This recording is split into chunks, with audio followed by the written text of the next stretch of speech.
Boa noite a todos. Obrigado pela presença de vocês aqui hoje. Bom, nós temos aqui um trabalho elaborado a partir do artigo Impactos da Economia Chinesa sobre a Brasileira, no início do século XXI. O que querem que sejamos e o que queremos ser, dos autores Bruno Di Conti e Nicola Brickstedt, da Unicamp, do ano de 2017. Nosso grupo é composto pelos alunos Franco Dallagnol, Gabriel Sotile, Guilherme Kloss, Marcos Borges e Otávio Galina. Muito bem. A apresentação está organizada da seguinte forma. Primeiramente, iremos discutir o contexto do artigo, suas premissas e objetivos, em um caráter introdutório. Em seguida, teremos separados em 3 etapas os capítulos do trabalho dos autores, que englobarão o contexto da recuperação econômica histórica da China, a evolução da economia chinesa no século XXI e, por fim, os efeitos da movimentação econômica da China sobre o globo, em especial no Brasil. Ao final, teremos as considerações finais e as referências. Não é de hoje que o crescimento econômico da China é destaque nos noticiários e telejornais. Vimos, durante os últimos 20 anos, as maiores taxas de crescimento do produto interno bruto de um país estarem associadas à China ser motivo de fortes ventos de mudança, que afetaram a maneira como o mundo econômico se comporta e também como as nossas vidas. Voltando ao escopo deste trabalho, nenhuma discussão rigorosa sobre qualquer economia pode prescindir hoje da análise da economia chinesa e de seus efeitos diretos e indiretos sobre o país em questão.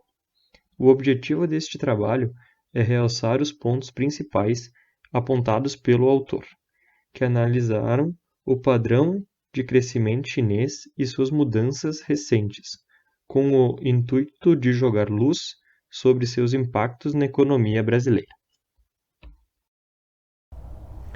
Bom, e como já estamos cansados de saber, o Brasil tem experimentado por repetidas vezes períodos de crise financeira de caráter econômico-político pelas mais diversas razões.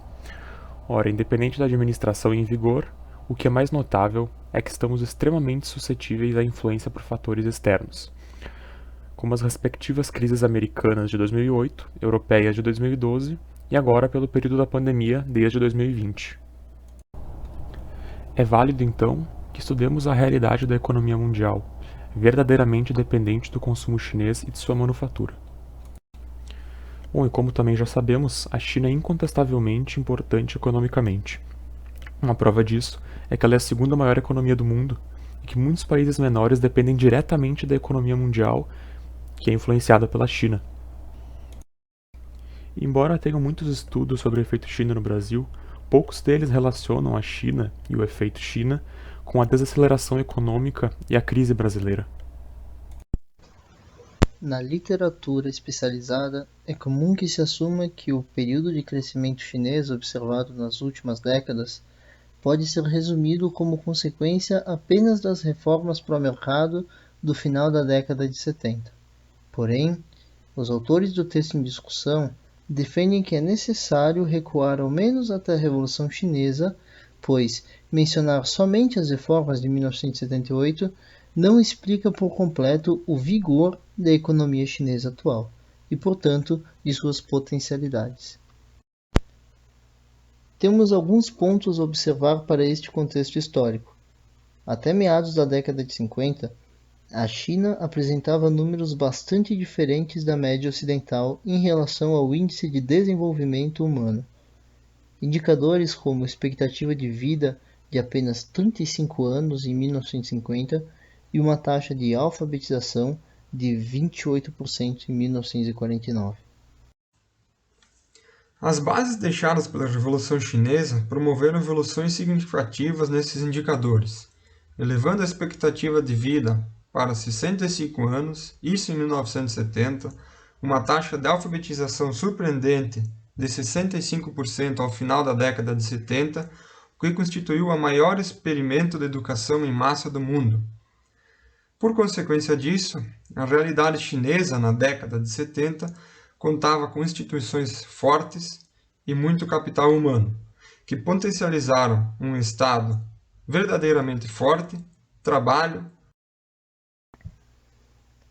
Chegada então a administração de Deng Xiaoping e seu conjunto de reformas em 1978, a China dispunha de uma parcela não desprezível da população com melhores condições de vida, um Estado com capacidade de planejamento e execução e uma economia já a pleno vapor. Havia, entretanto, um desajuste estrutural grave na economia chinesa, devido principalmente a performances distintas entre os diversos setores. O foco na indústria pesada, que era governante até então, provocava baixas taxas de crescimento na agricultura e na indústria de bens leves. Por outro lado, houve durante a década de 70 uma reaproximação da China com os Estados Unidos. Naquela época de Guerra Fria, a grande ameaça à soberania desses países estava apontada para a antiga União Soviética, diferentemente de outros países afetados pela Segunda Guerra. Porém, o menor envolvimento chinês pela parceria com os americanos permitiu a manutenção de uma estratégia autônoma.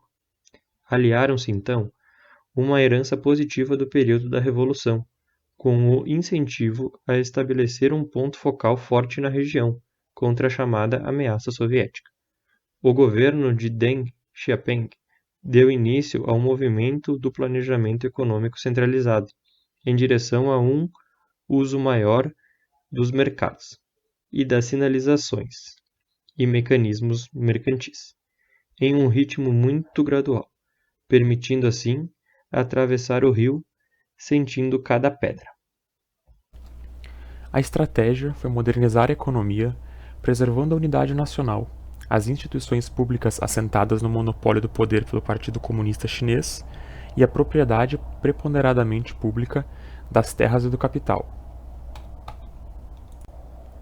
Buscava-se o aumento da produção agrícola e uma transição da indústria pesada para a leve. Isso foi feito por meio de mudanças nos mecanismos de organização produtiva, um pesado investimento em infraestrutura e a facilitação da aquisição de bens intermediários. Além dessa organização interna, o comércio exterior foi movido pela política das portas abertas. Havia o reconhecimento da necessidade de importação de tecnologia e aprofundamento do comércio exterior chinês para se comportar como alavanca para o desenvolvimento interno. Devido a isso, mecanismos como descentralização decisória, acesso ao mercado cambial, criação das zonas econômicas especiais, além do levantamento gradual de restrições ao investimento direto estrangeiro, contribuíram para o desenvolvimento do comércio exterior chinês. Isso tudo colaborou para a realização de reformas na gestão de empresas estatais, liberalização de uma parte dos preços da economia, realização de uma política monetária expansionista, uma política cambial favorável e expansão do gasto público. Os resultados econômicos foram impressionantes. Houve a duplicação do consumo per capita, redução da taxa de população abaixo da linha de pobreza de 28% em 1978 para 8,6% em 1989 e crescimento relativo da importação chinesa, de 0,3% para 1,8% das exportações mundiais, aumentando muito a capacidade da China para importar, principalmente, bens de capital. O ano de 1992 é tido como um novo marco na evolução da estratégia chinesa.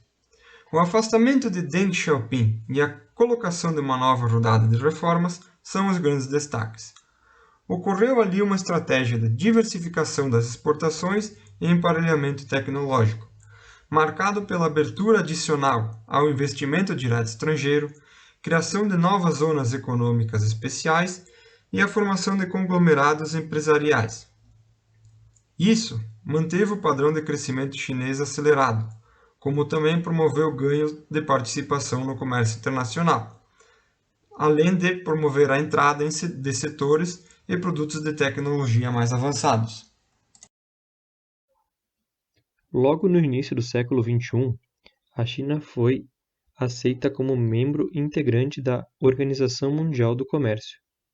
O aumento da participação do PIB chinês no PIB mundial entre 2001 e 2015 demonstra a importância que os reinos da economia da China passaram a possuir para o restante do mundo. Em apenas 15 anos, o Produto Interno Bruto da China saltou de 4% para impressionantes 15,2% do total mundial. Apesar desse incrível desenvolvimento, ainda residem sobre a China algumas situações que merecem atenção. O país hoje vive a necessidade de reequilíbrio em duas frentes. Uma é o reequilíbrio interno, relativo à contribuição de fatores para o crescimento do PIB, tanto pela questão da demanda como de oferta, e a outra é o reequilíbrio externo, uma diminuição da contribuição das exportações líquidas para o crescimento do PIB. Percebemos até aqui que os movimentos da economia chinesa não podem ser desconsiderados no âmbito global atual. O efeito China está em todas as análises econômicas, quaisquer que sejam os autores ou o foco da investigação.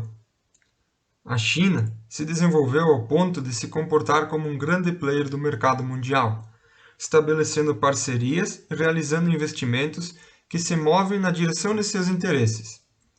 Essa situação, na qual se encontram com uma economia inchada, com tendência de aumento da capacidade acima da indústria, faz com que a China divida seus parceiros em grupos, que irão atender ela da melhor maneira ao seu objetivo.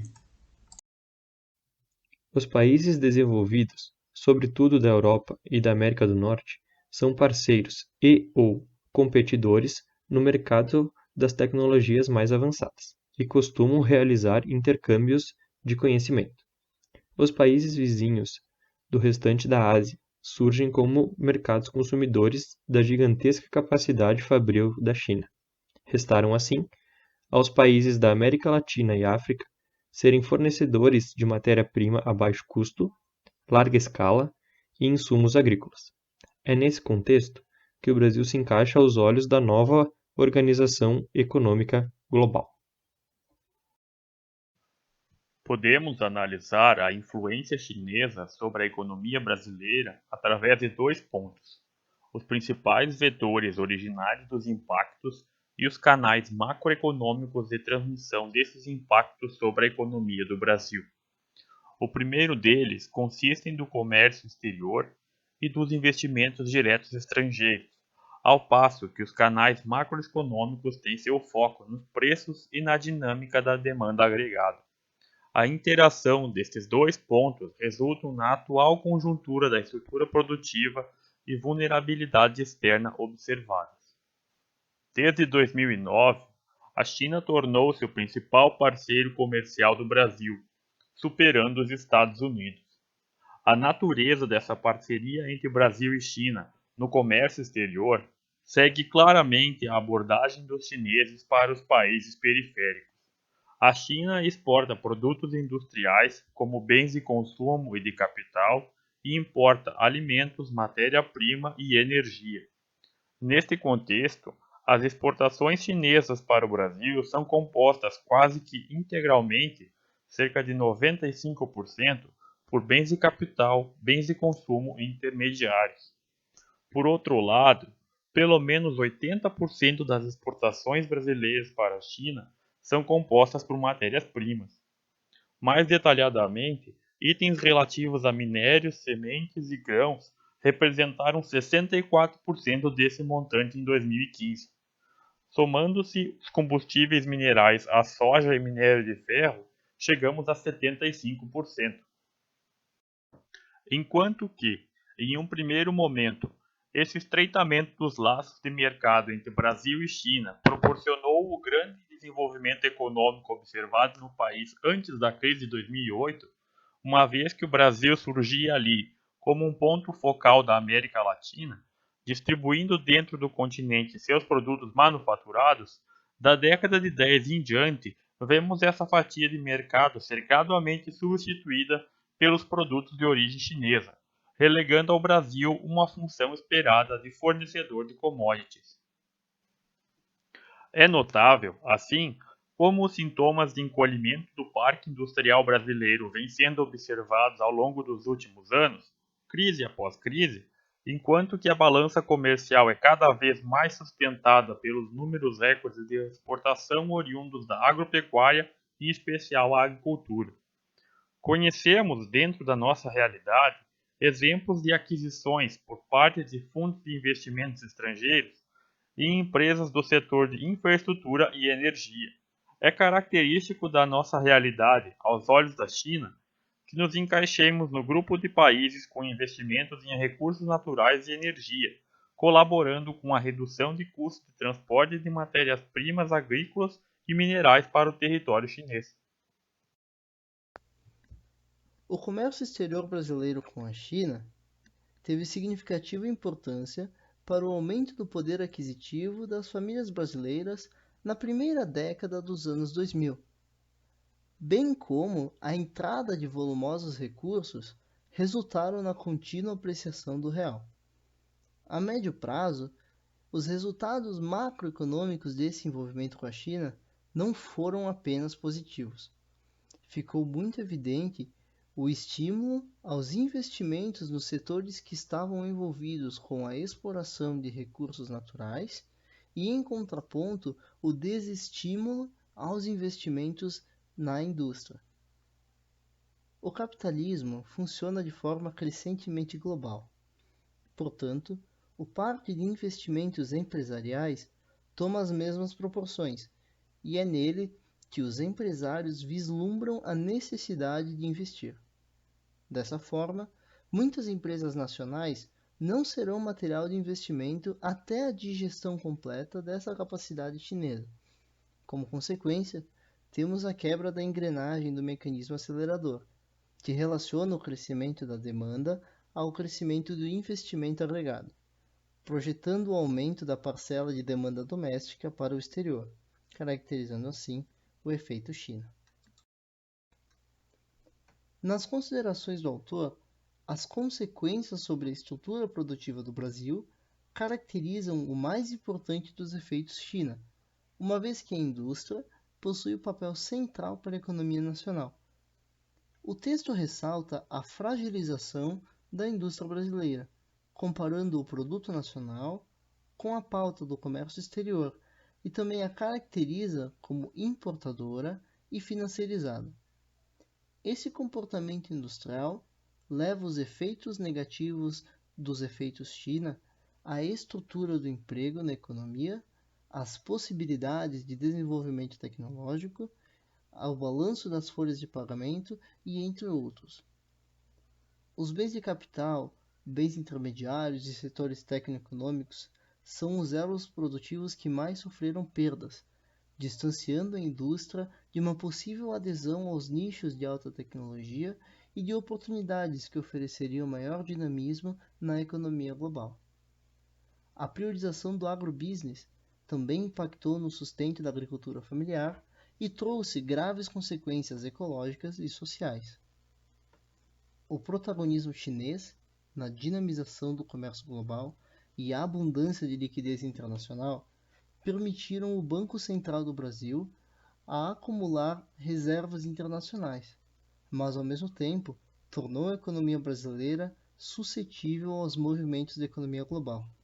Da mesma forma, o boom dos commodities e a euforia econômica negligenciaram os riscos de restrição externa ligados à dependência excessiva de um produto que apresenta preços muito voláteis, como os commodities. Estas e outras situações caracterizam a inserção brasileira na economia global como um fator de vulnerabilidade para o país. Como podemos observar, o histórico desenvolvimento chinês das últimas 7 décadas foi construído desde o início com planos de longo prazo por parte dos governantes chineses, que foram orientados minuciosamente para reduzir os pontos de desequilíbrio interno daquele país. Desde o início, questões como a taxa de alfabetização e a expectativa de vida foram definidas como metas a serem atingidas para que o desenvolvimento posterior viesse a ocorrer. Depois de apresentar melhoras nas condições de vida de sua população, estabelecer um Estado forte e buscar as tecnologias junto aos países desenvolvidos, a China conseguiu, a passos largos, se estabelecer como referência e grande participante da economia mundial, passando assim a direcionar os demais países e suas interações comerciais para promover os seus interesses. Neste aspecto, o Brasil se encontrou numa posição de grande fornecedor de insumos alimentícios, matérias-primas para a construção civil e combustíveis minerais e fontes de energia. Enquanto o Brasil se aproveitou por um período relativamente pequeno desse boom de investimentos, notou-se um período de maior crescimento. Porém, por se manter preso aos planos de curto prazo, o Estado brasileiro acabou se vendo vítima de um ambiente econômico instável e volátil, primariamente por depender em grande parte da participação do capital estrangeiro para aquecer a economia.